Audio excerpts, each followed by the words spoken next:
Please take your seats quickly, ladies and gentlemen. Thank you. Hi guys, and welcome to 1minutetennis.com. In today's session, I want to talk to you about how to get racket speed and the more acceleration of the racket on the forehand stroke. And I want to show you a pretty unique concept that will allow you to ignore whether you have a loose grip or a loose wrist and still really accelerate the racket into the ball. Now, the traditional advice of having a loose grip is kind of flawed for a number of reasons. The first one is that the kinetic chain of the forehand should be body, arm, racket, and then racket, arm, body. But if I'm emphasizing a loose wrist and then therefore generating speed from the hand, then this has to be that the hand and the racket are leading the stroke. But we do need to be loose. If I tighten the wrist and tighten the grip, then I lose the lag of the racket, and so I will be pushing the racket through the ball instead of throwing the racket through the ball. So if the solution is not the grip and is not the wrist, then what is it? So I want you to think about loosening the elbow. You see, the racket weighs about 300 grams. So if I loosen the wrist and throw the racket through, then I'm throwing about 300 grams through the ball.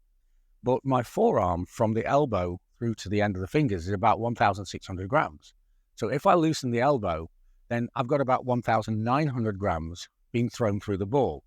Also, the elbow is much closer to the origination of the movement, which is the body, and so the kinetic chain remains intact, with the body going first, and then the arm with the loose elbow snapping the whole of the arm and the racket through. There's a lot of benefits for this, but the biggest one of all is it's actually easier. The wrist is an incredibly complicated joint, the most complex in the human body, and in the space of my wristwatch here, there's about 32 muscles and 27 bones. And so all of those muscles come with a nervous structure. And so there's a whole load of things that could affect whether I stay loose, whether it feels comfortable, whether I feel stressed, whether I have an awkward position. All of those will result in the wrist tightening. But the elbow is a much simpler joint, and there's nothing like the complexities of the wrist, and therefore it's much easier to relax from the elbow.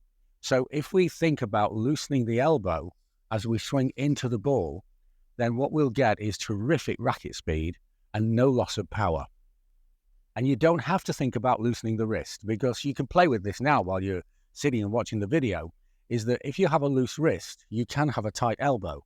But if I have a loose elbow, I cannot have a tight wrist. The nervous structure just doesn't work that way. So if I loosen the elbow, everything else loosens with it, and I have a free-flowing, fast and powerful stroke. I hope this makes sense. I'd love to know how it works in your games. And for more information like this, have a look at our books on Amazon. We now have a complete set of books online on the ground strokes, the serve, the volley, every aspect of the game.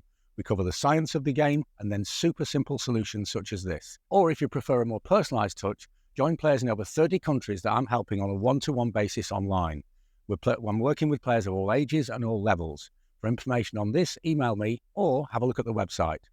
So don't loosen the grip, don't loosen the wrist, loosen the elbow, and everything else will flow naturally, and you'll have a better forehand today. Thanks for watching, and see you next time for more unique tennis lessons that really work.